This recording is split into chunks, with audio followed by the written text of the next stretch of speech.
Cooper is the inventor and the advocate of procedures for mental alertness that are needed when you're defending yourself. And this man studied to become a missionary pilot. And they used Cooper's book to teach them alertness during emergency procedures in aircraft flying. But in any case, he's no doubt, there's no question, I think people would say he's, in the United States, probably in the world, the foremost authority on the defensive use of firearms. He's also sort of a philosopher. My son Zachary was growing up, I heard nothing but Jeff Cooper and Mark Twain. They were his two favorite people, and they were very similar in their writings. So he's an intellectual, an athlete, and probably, I think, not only an expert in firearms, probably one of the foremost advocates of keeping America's firearms as well. He has many attributes, and I think you should have a very interesting talk. Thank you.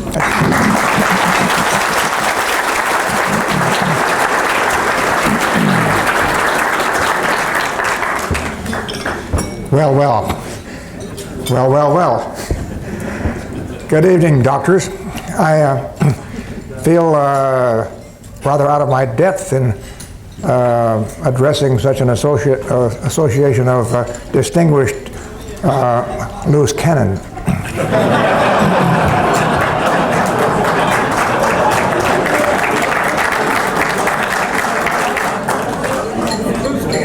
But in another sense, I feel much at home that way because I've been rocking boats myself for quite some time. It does happen, and I think all of you experts will probably agree that people who are innovative, people who are imaginative, people who are, shall we say, pioneers in their special fields are always somewhat out of place. They're always stepping on people's toes and rocking boats. Well, so we are here tonight with an assembly of distinguished boat rockers, and I feel very at ease and happy in speaking to you. The subject is a little bit outlandish at least for, shall we say, the majority of academic types. The subject is a state of mind necessary to cope with a turbulent society. It's no surprise to any of you to realize that society is turbulent. It always has been. Whether it's any more or less turbulent now than it has been in years past is debatable, and I don't feel qualified to go into that. The point is that we do live in a society in which physical violence is commonplace. Now that may be deplorable, perhaps it's not. However, we do live there, and we are faced with a situation in which personal defense, personal well-being of the individual and his family and his property are his business. It's all very well to call 9/11, but it takes a while to get there. So the thing is, what do we do about that? How can we handle that? Well, I have been a professor of weaponcraft now for longer than I like to think. And during that period, it has been my fortune to develop philosophies concerning this because the area was more or less untouched.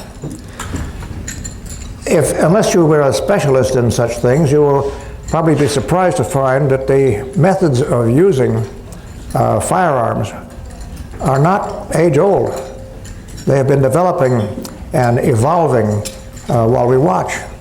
And a lot of it's been done right here in Southern California over the past 3 decades.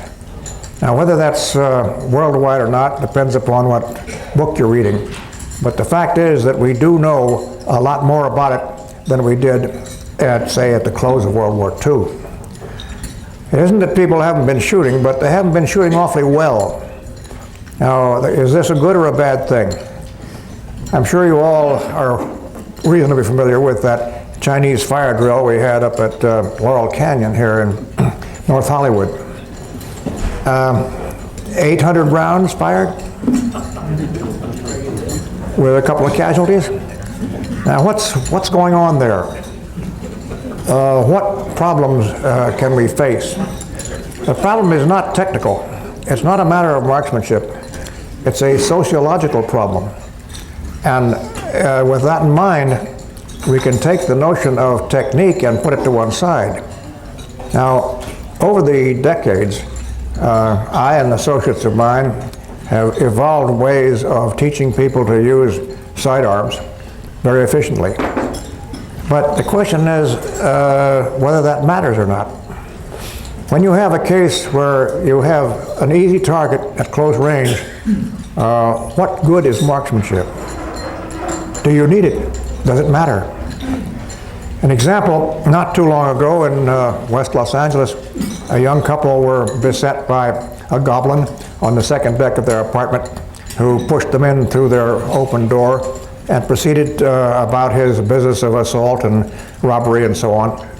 And to start with, he ordered the young man to lie down on the floor and put his hands behind him so he could tie them. Well, he more or less disregarded the girl, and then he had to do something with the gun, you know. You can't tie a man's hands with a gun in your hand. So he put the pistol in his belt, and while he knelt behind this young man to tie his hands with something in mind in the future, I suppose, this girl just lifted the gun out of his belt and killed him with it. Now,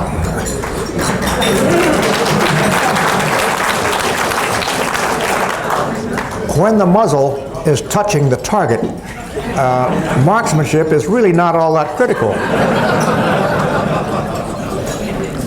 So we happen on this. How is it that that girl did that job the way she did? And I can give you many other examples. I have dozens, maybe scores in my own personal experience.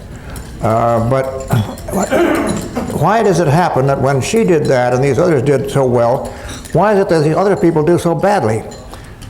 There's a critical difference here, isn't there? Why is it that some people do well under conditions of violence and some people do very poorly? And it is not a question of marksmanship skill, at least not basically. Now, you take those poor fellows up there in North Hollywood 2 or 3 months ago, and I dare say that any one of them could have easily hit a Coke bottle over there on that counter from where I'm standing. And yet they fired and fired and fired and fired and missed and missed and missed. And the question comes to why?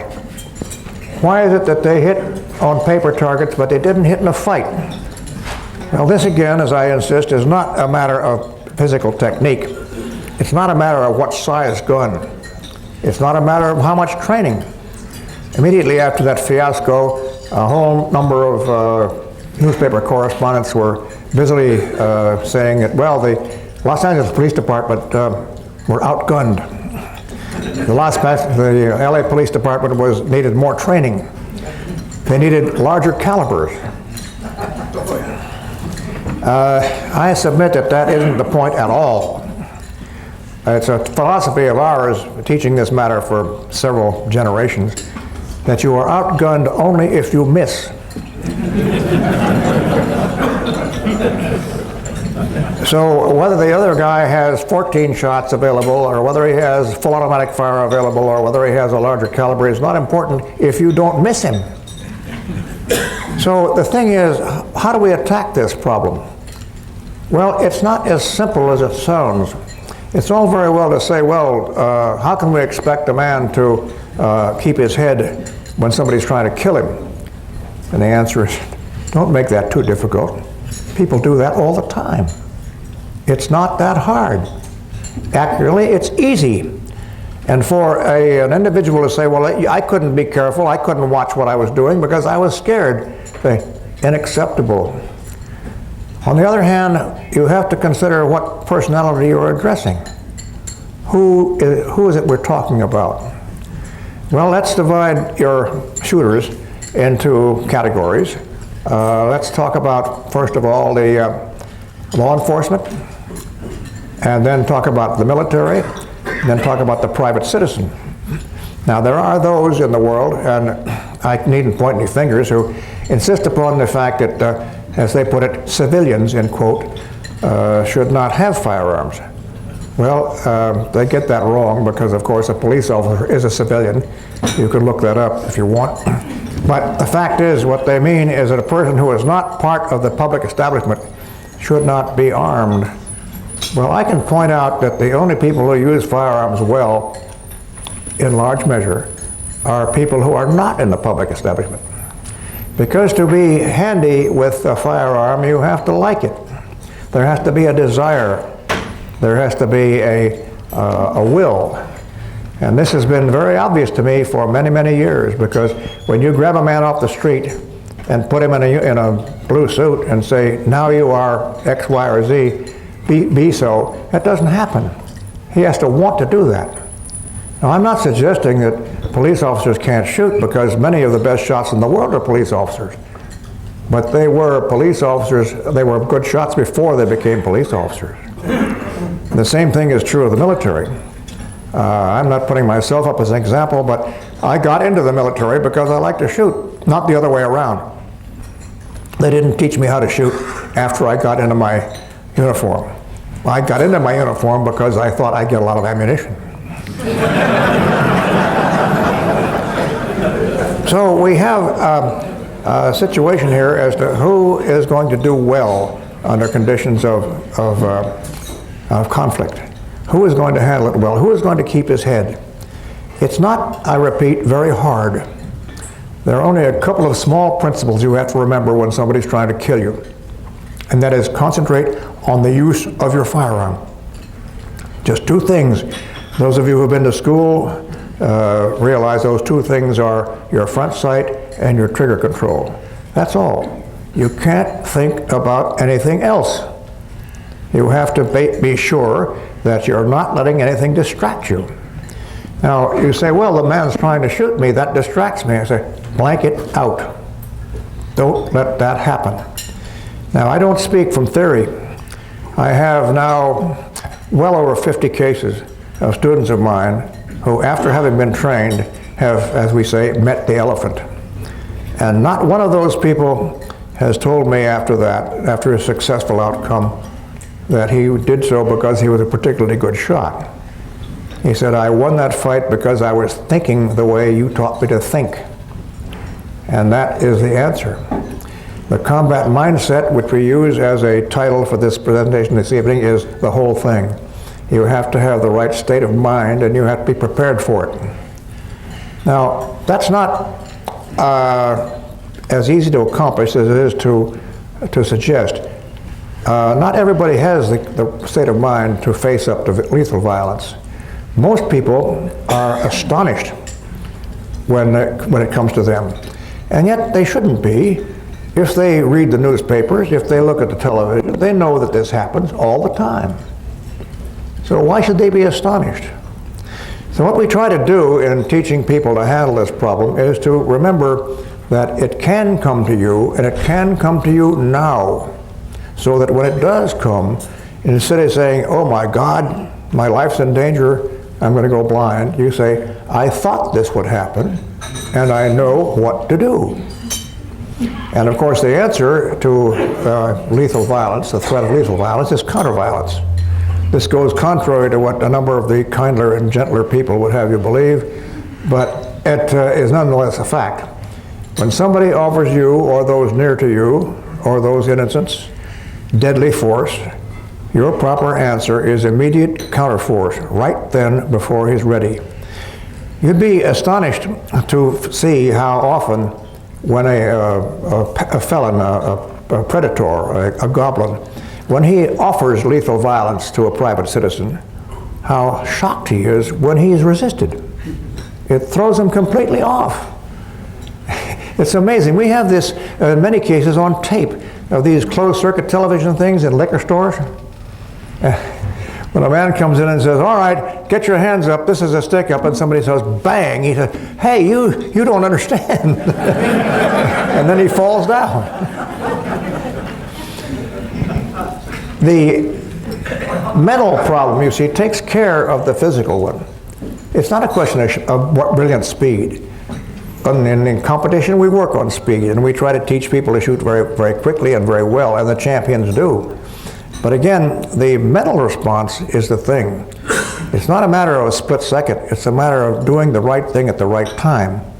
And it's, I suppose it's not a very funny thing, but it is kind of amusing to see the way in which people, violent criminals, respond when they are not, when people don't do what they say. We find from closed circuits and other responses that the immediate response on the part of a violent felon when he is not obeyed is to repeat his order. We see that all the time. He comes in and says, all right, everybody lay down on the floor, and then they don't. He says, hey, you didn't hear what I said. How long did it take me to say that? About 3 seconds? Well, you can undo his shoes in that length of time. Providing your mind is set that way. Now, the answer is, well, I can't live like that. I can't go through life expecting deadly force to come through that door. And of course, that is too much. We live too often in a condition which is not suitable for that. On the other hand, we should be prepared to face that eventuality if it does come. And one of the best ways to do that is to study in your own mind, your mindset at any given time on the what-if basis. We used to teach junior officers in infantry, for example, what would you do if they showed up over that ridge? What would you do if this started over here? What if? Well, it's kind of a good game for the private citizen to play. What if? What would I do if this happened? What would I do if that happened? What if this turned in that way? And then you say, well, this is what I would do. And then if you just play that game once in a while in your spare time, while you're driving to work or so on, you get to the point that when it does happen to you, it doesn't surprise you. And that is the aim, that's the purpose, to set yourself in a condition in which you are not surprised. And I repeat saying, not, my God, I can't believe this, but I do believe this, I know it's happened, and I know what to do about it. And that's the issue. That's the whole point of the exercise. The idea of how to get people to where they can control themselves that way. Now, what happens with these disasters, and this one up in North Hollywood was just one. We have many of them. I don't like to jeer at my friends in the police departments because it sounds as if I were picking them out and jeering at them on purpose, but I just want to point out that it's unnecessary. We have a ghastly tape over in Arizona, happened just last year, where there was a bad guy who'd committed some bad things and ran off and tried to make an issue of it. And the highway patrol ran him down. And on the tape, we have pictures of this man standing there by his car shooting at the camera while bullets are hitting the ground around his feet. Now, why is that? Why is it that those highway patrolmen were using their weapons that way? Well, I think one of the things we have to face is the personnel problem we have, which is very severe. Now, if we say military, private citizen, police officer, we look at it from three different directions, don't we? The soldier volunteers for the Army. He gets into that, and what he's going to do about fighting is pretty much off to one side.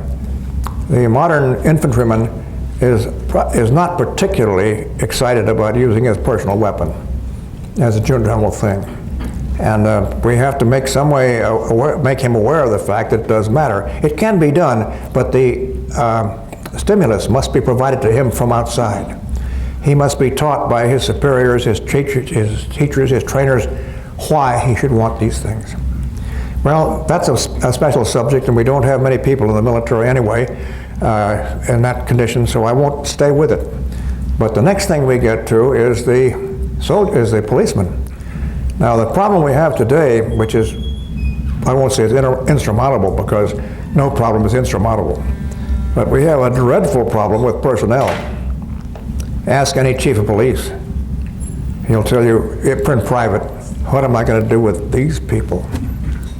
And to try to teach those people to develop a warrior mentality is it's a bad one. It's tough, really tough. We had a situation happened, was it about 10 days ago?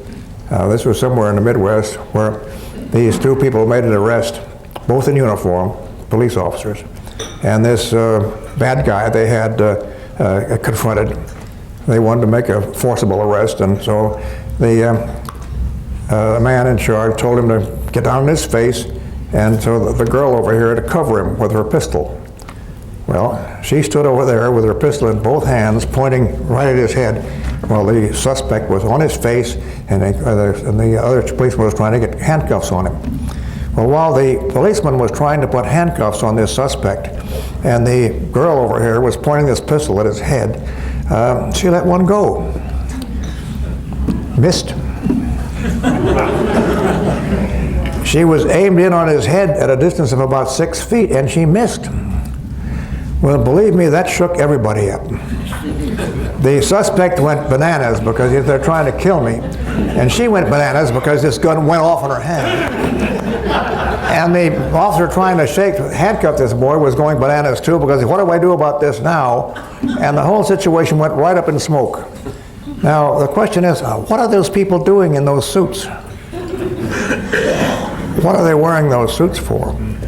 Can we change that? Well, it's a big order. If we don't ask the proper levels in law enforcement uniforms, we're in difficulty trying to train people. Wasn't it Bill Clinton who said he was going to put 100,000 more policemen on the street? Where are you going to get 100,000 policemen? Money won't do it. When you think about it, to be a good cop takes more than almost any occupation you can name. To be a good cop, a man in the first place has to be strong, fast, alert, and in good condition. He has to be able to handle himself well. He has to have command presence. He has to drive a car well enough to compete in formal rallies. He should be a good shot. He must know the law. He must present a good appearance, and he must be honest. You're going to get 100,000 like that? And he may be a sheep. So I'm not going to say that this problem is easy, but as long as we forget that to be a police officer calls for a set of qualifications which are difficult and hard to assemble in one man, we're going to be faced with this one. But whether we care about it or not is another matter. Does it matter? Well, in general, the police win gunfights. Not always, but if they win them most of the time, I guess that's enough. But we certainly do have a body of doctrine which can stand improvement. Now, as far as the private citizen goes, now we're getting somewhere, because a private citizen is not going to put himself out to learn weaponcraft unless he wants to. I mean, that's obvious, isn't it? If he goes to a school or a training organization, he must put out the money, take the time, and develop himself. Now there is where you get good qualifications.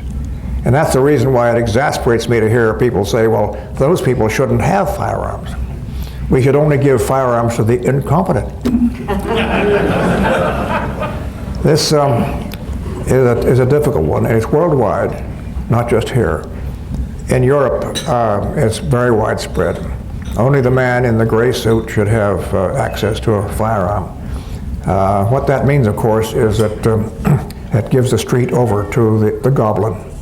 And I'm interested to see how that's going to develop in such places as England and Australia and Canada recently, where they've decided to give the street to the hoodlum. And they've made it law. So we can see what happens now. Conversely, in this country, we discover that those places where firearms are made more easily available to the individual, crime rates have shown a distinct change. They've gone down. There are different kinds of crimes, of course. Crimes of passion in the home are one thing, totally different from armed robbery on the street. And that's different in itself from gangland shootings. But we find that in most cases, especially the armed robbery on the street, that in those states where legal concealed carry is now the rule, that crime has taken, I won't say a disastrous step downward, but it's gone down. We're talking about 10, 12, 15% down in states with a pioneer state of Florida and coming on with others. So where now anyone who is a decent citizen can be authorized to carry his own firearm. The issue is how good is he with it? A firearm is not as complicated as a musical instrument. You don't have to be a flute player to shoot a pistol well, but you can't be just a klutz. I mean, you have to know which end the bullet comes out. And consequently, we have to set up a system, or most states have done this, to assure that people who are permitted or licensed to carry weapons, whether that's a legitimate situation for government is another matter, but they do make it that way. In those places, how do we get teachers to teach those people? It is fairly comical in my state, Arizona, because they decided, well, you can't get a permit in Arizona unless you establish the fact that you can control this gun. And I said, how do you do that? Well, you've got to be examined. Who examines you? 100,000 teachers? Well, what it amounts to is it's pretty much a matter of just waving you through. I'm not trying to knock this. I think it's better than it was before, but it does raise the issue. If you expect the man who carries a pistol to be an expert, you've got to make sure that he wants to be an expert. And he has to have some sort of incentive to get there. So we have this triple problem. Do we need to make soldiers good? And if we do, how do we go about it? Do we need to make police officers good? And if we do need to make them good, how do we do that? The final answer, of course, is if we need to make private citizens good, we can, because we have a number of establishments throughout the country where that can be done. The only issue is it's very small, minute. I would say, considering the number of institutions, the number of applicants, the number of students, we're talking about a few thousand people a year in a population of 250 million. So we have a long road to hoe here. But the important thing to remember is that competence in self-defense is not so much a matter of equipment or a matter of training. It's a matter of desire. I suppose that's an obvious thing, but the more I work with it, the more I see it. And it's only the man who wants to be able to do it who will set himself up to try. So, a combat mindset is what does it, and that can be imparted. I know it can be because I've done it. I've done it for 30 years now, and those who wish to learn can find places where they can be taught. If this interests you, I can tell you more about it, but I'm just saying that that's what it takes. You can't just say, I give up. You can fight back, and you can maintain your dignity, which is, of course, more important than your life. Thank you.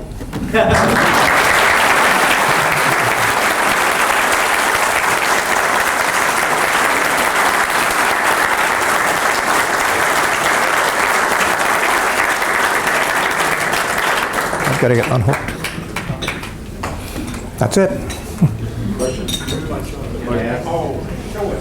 Can they ask you some questions if anybody wants to? Yeah, if you want to ask questions, I'd be glad to answer them. Keep in mind that my hearing is not what it might be. I've been shooting a lot. And so when you ask a question, I will ask some. If I can't hear it clearly, I'll ask somebody to relay it to me. Yes? Go ahead. There is, many of the physicians in this room are members of an organization called the Association of American Physicians and Surgeons, and many of them probably would support your viewpoint on these issues. There's a more obscure rival organization called the American Medical Association, which has less intelligence but more members than we have. And they regularly publish articles to wit that guns are dangerous in the home because there are many more accidents with guns and more harm is done with guns than the good that might be done by guns used for self-defense or frustrating crime, and therefore physicians should oppose home ownership of guns. What are the facts in this? Are more guns used for harm or for accidents than used for good? I can give you about 18 different sets of statistics on that. The people who want to take the wrong view simply falsify. You know, you people are enough scientifically inclined to realize that statistics can be used any way you want. You ask this question, you get this answer. No, I don't think you can make a case for that, although I've seen it published often, and the AMA carries a certain amount of weight in certain places. And they say, well, you see, a gun in the home is most likely to cause death in the home than it is to repel mortars. All right, I will not accept that. In the first place, I don't believe it's true. I believe my statistics are better than those. But in the second place, I don't think it really matters. Because we're not talking about numbers here, we're talking about individual dignity. And it's more important to what happens to you than what happens in 2 out of 3 cases. So to say that firearms accidents in the home are an epidemic, I think it's been advertised that way, as a medical problem. Well, if it is, it's the wrong problem to attack. A firearm in the home is, of course, a tradition that goes back prior to our American society. It's part of the American heritage, but it goes back before that. Does a man have a right to stand up in the face of lethal violence and protect himself?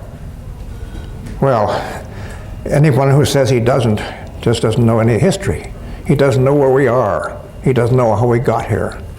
So if there's one case in which this handles it right, it's more important than the fact that there are several cases where it might not, even though that might not be the rule. To repeat, I am not going to accept the fact that this matter of accidents in the home is a plague. It doesn't work out that way. There are very few of those, and whoever lists them is listing them on the wrong attitude. They take all sorts of sideline issues, issuing for the fact that the young people are more apt to be involved in firearms violence. And then when they include the ghetto punks as children because they're under 21. They doctor their statistics that way. And so I can't just stand up here and tell the American Medical Association to go flat kite, but that's my inclination.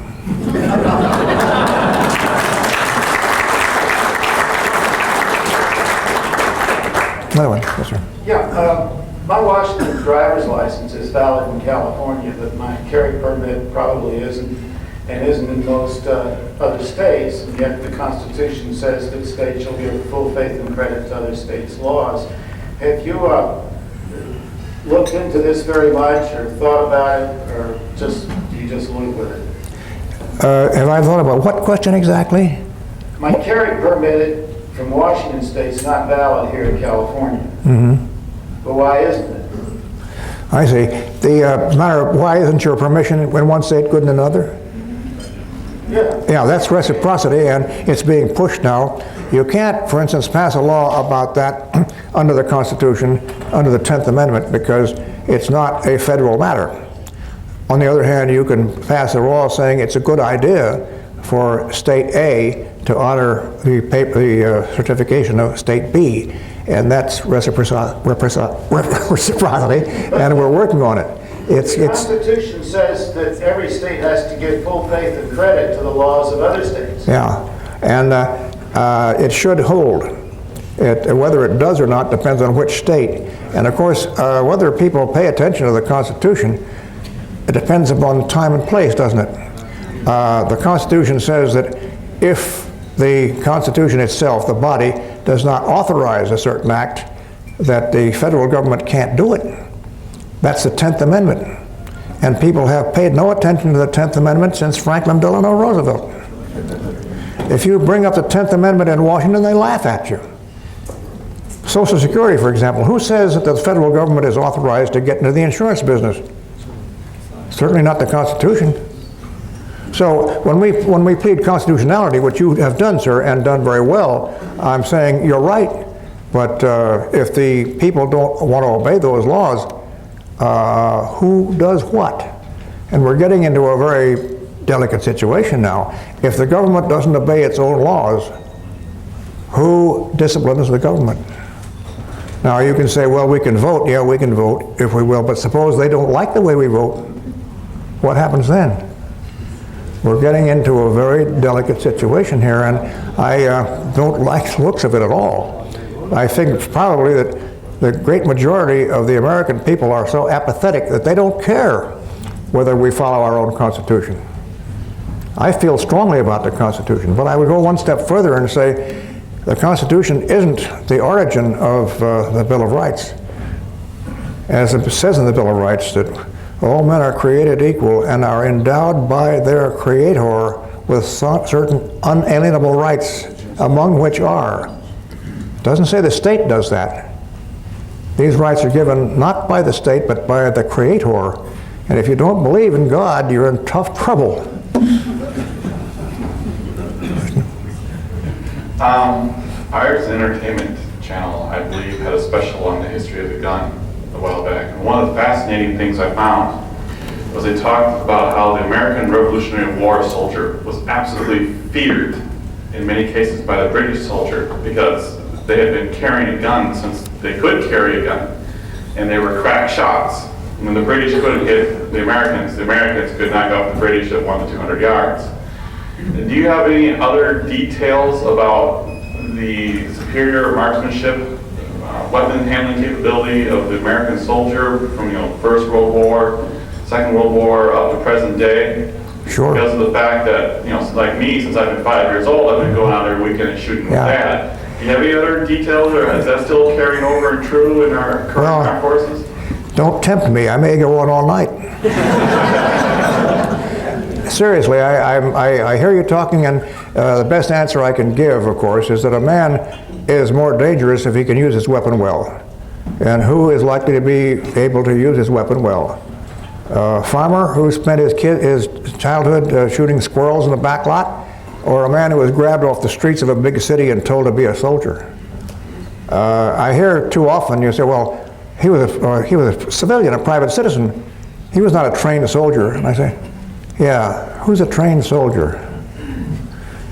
Boy, I've got some good examples of that, and as I say, I could go on and on. You talk about, do Americans shoot well? Do they shoot better than the British? Well, they certainly did in the Revolutionary War. Please give a good example. Give one good example for us. All right, I can give you the case. Again, if you forgive me for jumping over borders, I'll go to South Africa and the Battle of Majuba Hill, in which the British redcoats were attacking a bunch of farmers, not soldiers.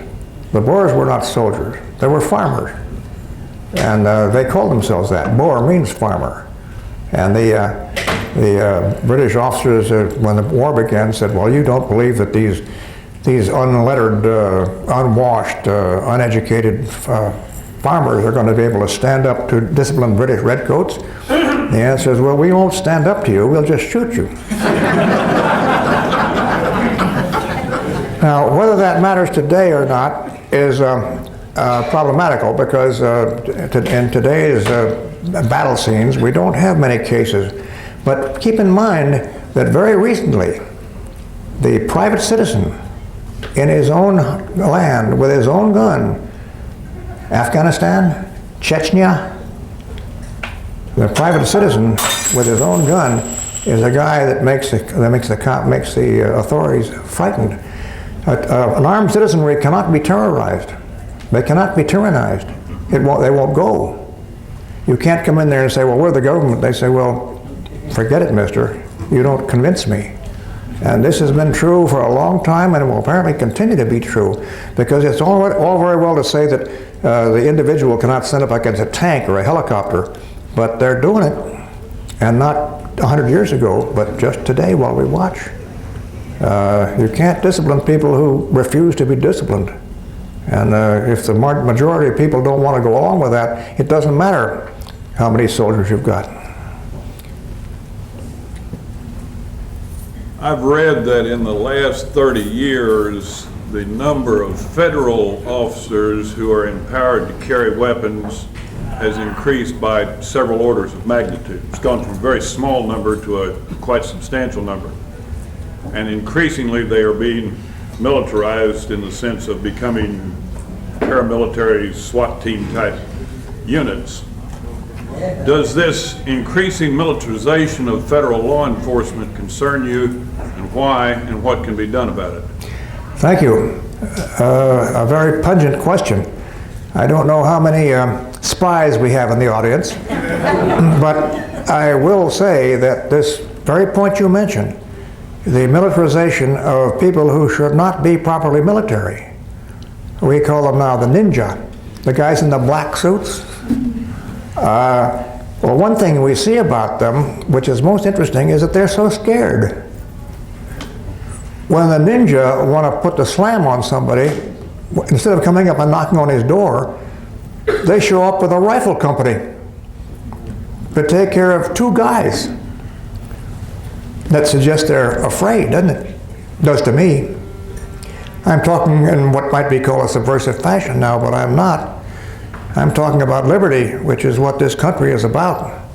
And when they start putting, well, in some cases, incompetent feds in black suits, in helicopters, and giving them their own Air Force. You know the BATF has its own Air Force now? Against what? Against the enemy. Well, who is the enemy? We are. Bubba. You know, when we haven't got a war anymore, in the sense of the way we had lined up against the Russians for so long, who is the enemy now? Well, we've got the Chinese menace over there on the other side, as you heard about today. Very serious matter. But as far as I understand it, the young soldiers today are given the impression that maybe Bubba is the enemy. And that's an increasing polarization, which of course makes everybody very, very uneasy. Very uneasy.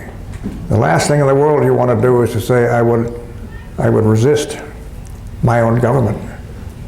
But the question comes back, what happens when my own government pays no attention with its own rules? The Constitution authorizes a militia. Do you know any place in the Constitution where it authorizes a federal police force? No. Thank you. Those federal agencies may stalk into a doctor's office to seize important contraband like medical records. And one doctor in West Virginia had 30 agents storm into his office, line the patients up against the wall, their backs turned, point their guns at him. 3 of them pointed guns at his 9-year-old son. Well, what agencies were involved, I asked. He said, well, the FBI and the DEA and the Office of Inspector General of the Department of Health and Human Services and the Post Office were all making raids on his office. So just following up to the gentleman's question before. I wanted to put in a plug for the Medical Sentinel, which is the journal of the Association of American Physicians and Surgeons, and follow up to Dr. McAfee's comments. The AMA certainly is very much on the gun control bandwagon, along with the Centers for Disease Control and so on. This organization started out as kind of a reaction to Physicians for Social Responsibility, which were against American self-defense and looked upon nuclear weapons as being like germs. Well, now guns in the hands of any American citizen have kind of taken that over. And there's all kinds of misuse of statistics to bring the case that, you know, citizens can't be trusted with guns. The Medical Sentinel does try to counter this misinformation with good analysis of these statistics. The editor is Dr. Miguel Faria, who was born in Cuba and kind of knows something about governments which have strict gun control. He was fired as editor of the Medical Association of Georgia probably because of his stand on gun control. So if you want a counter to the AMA journal, please find out about getting a subscription to the Medical Sentinel. But the question I had to ask for you is when these people say, well, these guns are dangerous, well, of course they're not only dangerous, they're deadly. And they propose measures like, well, you ought to keep your gun locked up and your ammunition someplace else, where of course it makes it absolutely useless to you. Maybe you have some advice to counter with on what you do about how to counteract the dangers of having a gun. Well, obviously we have to be able to conduct our own affairs in our own homes as we wish. And to make some rule to the effect that you have to have a trigger lock on your firearm is complete and utter foolishness. It's mainly, it has a lot of support from the people who make trigger locks. The notion that you can make a weapon perfectly safe is, of course, ridiculous. It's not supposed to be safe. As the Russian translator said, he's gone, he's not safe. So safety is another matter entirely. It's not a matter of equipment. It's a matter of mind. No weapon is any more or less dangerous than any other. They're the same. And this is, of course, it is most annoying to have people say, well, we should have this kind of a gun, but not that kind of a gun. It doesn't make any difference. Any gun will do. If I want to do something felonious, I can do it very well with a .22 single shot. I don't need an AK-47. And so the whole issue is to get off the subject of the type of equipment and onto the act. We ought to have rules against acts rather than equipment. I am delighted to say that they have really good gun laws in Bolivia. They don't have any. They do have laws against murder, against armed robbery, against assault, against all sorts of things, but they don't have any rules against guns because guns don't do anything. It would be, this would be obvious to anybody except a liberal, wouldn't it? Jeff, you talked about officers, police officers should be trained in the use of their guns as weapons. I would question you, since you've seen so much of this, what do you think about this as the officers perhaps not understanding how guns work and how people treat them? What do you think of the possibilities that a man who has two guns in his home, two handguns in his home, going off and finding a third gun, untraceable, 1913, made up of parts of two different guns, going over to a park and putting this gun in his mouth with his both hands over the cylinder, pulling the trigger with a thumb, and leaving no traces, no bullet being found, no blood being found on the vegetation or visible around the body, no trickle of blood coming out of the corner of one mouth. And then concluding that this man committed suicide. Does that sound like the police officers have a good idea? They said such an obvious suicide that they wouldn't investigate it as a possible homicide. Do you think that sounds like There's no question about that. We all know the case you're talking about. And that is not, now any stretch of the imagination of suicide, insofar as I know what happened at all, it is of course a murder. The question is who did it? Not a question of whether it was a murder, but who committed the murder. And we're apparently not going to pay any attention to that because it's swept under the rug. But what can we do about everybody realizes this, and yet the world seems to accept the idea that these incompetent, untrained, the officer who made that determination had never investigated this kind of death before. He was given the assignment because he needed some hands-on training, they said.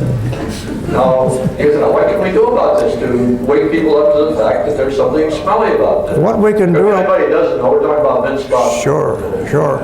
We know what you're talking about. And when you say what can be done about it, we can start a revolution, of course. I'll ask a counter question here. How many in this room have read the book called Unintended Consequences?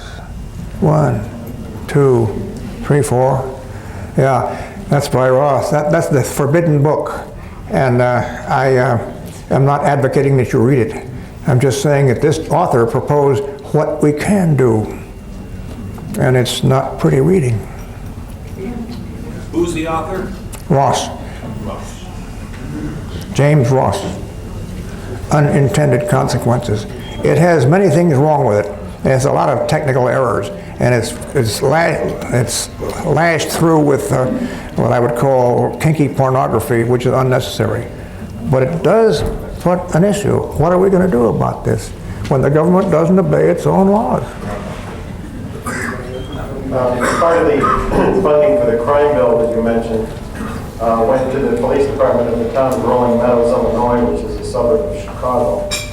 And the funding, the grant came down saying that it was to be used for funding to train the Rolling Meadows Police Department on how to coordinate with the military and military operations in Rolling Meadows, Illinois. Wondering if you have any information pertaining to how the rest of the funds are being spent in the United States, or whether you've heard of any other similar instances. Well, I sure don't have that information. I don't know what the fund's being raised for. And I don't have a great deal of confidence in the way they would, because I don't have any great belief in the competence of our instructors to train these people. Say, we'll train all these police officers, but I don't know that they know what to train them in. Again, I'm not trying to knock the whole department. Some of my best friends are cops, and some of them are excellent. Some of them are even very good shots. But the majority is difficult, especially when you can't make any discrimination, see? In order to pick out a good cop, you've got to discriminate, don't you? I mean, that's what your mind is for. This man is better than that man. That's the one I want. But if I say that, immediately I am in political trouble. If I may ask also, do you know of any guns that any gun control law has ever controlled? No. Well, then why do they call it gun control? No, I don't. I sure don't. I never heard of a gun that did anything by itself. Mr. Cooper, there are a lot of jurisdictions that limit or prohibit the ownership of guns. I'm from Canada, and they have a philosophy up there that they don't want you to protect yourself. Well, this is not acceptable to me, but I want to know what you would do, you personally would do in a situation where the handguns are illegal. They are registering all of the firearms. You can't take a gun, you can't legally take a gun out now unless it's locked in your trunk and there's a trigger lock in the gun. I'm not talking about handguns. Yeah. I'm talking about Rifles. .22 rifles or a shotgun or anything. What would you personally do or recommend in this kind of a situation? First, what part of Canada? BC? Yeah. Well, you see, Canada should be altered. They should take the area somewhere around Duluth, Minnesota, and take the border, which is now horizontal, and rotate it 45 degrees.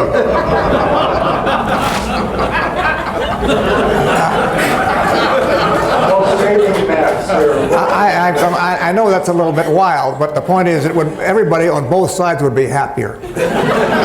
But no, when you come and you make a flat statement of what would I personally do in the event that I felt that my rights were being violated, I can't answer that question because it's incriminating.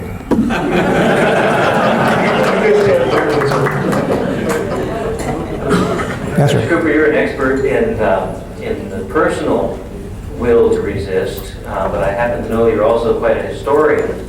Can you give us a little historical barometer of where we are nationally in our will to resist compared to what other countries have done in the past? Looks bad. Looks bad. I'm firmly convinced, and I think it's incontrovertible, that a population cannot be tyrannized unless it wills to be. Can't do it. On the other hand, what happens if it doesn't care? Is it true that the American people at this point are totally apathetic and simply don't give a damn? I see evidence of that. So you read and you look and you watch and you hear and you listen and you get the impression that all your so-called average man is interested in his baseball scores. He doesn't give a tinker's damn about his liberty. I hope that's wrong, but the situation doesn't look as good as we'd like. Of course, this varies from place to place, and you'll find that it's totally different in the South from what it is in the Northeast, and again, different in the Southwest from the Northwest. So the situation is oppressive, but we can't give up on that account. What's your judgment, to answer the other gentleman's question, what's your judgment on the statement, better to have a jury of 12 than six pallbearers? Well, that's what they keep saying. The statement is, I'd rather be, tried by 12 than carried by 6. Again, you can't make things black and white. You can't say that if I had taken step A, I would have been killed, and if I took B, I'd be alive. These things are too much varied, but of course get to the point where you say you're going to worry about what the court's going to do. That is something you can't allow to distract you when the flag flies. Get back to that whole point I started on today, is what do you do in a condition of violent, lethal threat? Well, one of the things you cannot worry about is what a court's going to do. You worry about that before or after the act, but not at the time. If you allow concern for liability, concern for police action, concern for legality to interfere with your concentration on that front sight, you'll get shot. So you pay attention to what you have to do when you're using your firearm and then worry about it afterwards. Sir. You were concerned about the police officers not being well trained and missing their targets. I'm concerned about the ATF and the FBI and their extended power over the states. But in Sacramento, we had a situation where BATF guys in their own office were playing sort of a Russian roulette, and actually one man got shot and killed. And the BATF agent was eventually tried, and I think it was involuntary manslaughter, but he was relieved from duty and given 2 years in prison. And I was talking to Neil Knox about that, and he said it's very common. And it made me think a little bit, maybe you'll have some ideas. I suddenly believe in gun control that applies only to federal officers. You've got a point there. You know, there are a couple of points you raised. First, I'd like to say I hope I didn't give the impression that police officers are improperly trained. I have a notion that a lot of them are well trained. It's not a question of they're not being able to hit a target. It's a question of not being able psychologically to take that step. And that is another matter. But then this question of what we do about the level in BATF. Well, I speak treason here when I say that I think everybody in the room knows that the dregs of the Federal Service is the Bureau of Alcohol, Tobacco, and Firearms. They're the people that nobody else will take. And I know that would cause riotous oppression here and there, but they are not the kind of people you want to have around your house. You're the kind of, like the girl who decided that in order to make herself important in a arms race, she stabbed the kitten to death. This is a good technique, huh? Well, we're getting into an area which is, as I say, touchy. But I would say that my first suggestion would be abolish the BATF.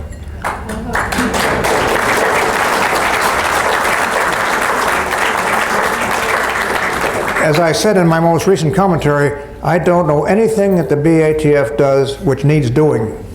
And on the other hand, I know a lot that it does which doesn't need doing. And the sooner we could get those people back on the street, the better. But remember, we've got this enormous bureaucracy all on the payroll, and if we suddenly started abolishing services, we'd have this unemployment problem. And these people couldn't do anything else. They're not up to it.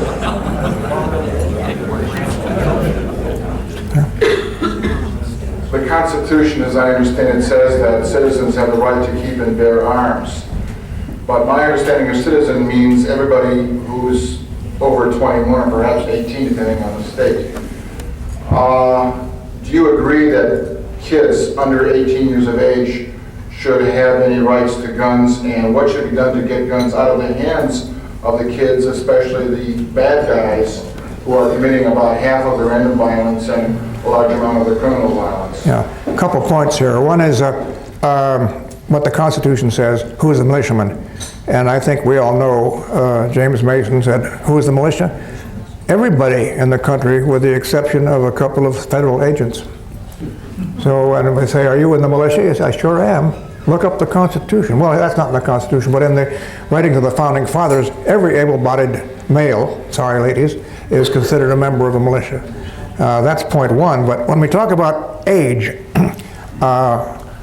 we get into an area in which we can debate, huh? I don't know why a man is any smarter at 21 than he is at 18. And I don't know that that's going to be determined by passing a rule. I don't think that a man on his 21st birthday is automatically now able to cast a vote which affects the future of the United States when he couldn't yesterday. There are probably other things involved here. When I used to teach American government at the junior college and high school level, I used to put that out as a question. What should be the qualification for voting? Is it legal to say that a man can't vote till he's 21, but he can't get a drink when he's 18? He can go fight, but he can't vote. Aren't we a little crossed up here? In any case, I'd ask the students over a weekend period, give me a list of qualifications and what do you think should be the issue. Now, getting back to the question here, should a youngster of 18 be allowed to have a gun? I think that's up to his family. But of course, if they haven't got any families, we've got this sociological problem, don't we? In a well-organized family, a youngster is introduced to firearms at 10, 12, 14. But that's a well-organized family. And how many of those do we have? I'd like to think they were all that way, but clearly they aren't all that way. But I would like to put it on the issue rather of behavior than on age. You talk about these punk kids who are running on the street. If they're punk kids, I don't care how old they are, they're still punk kids. Thank you very much.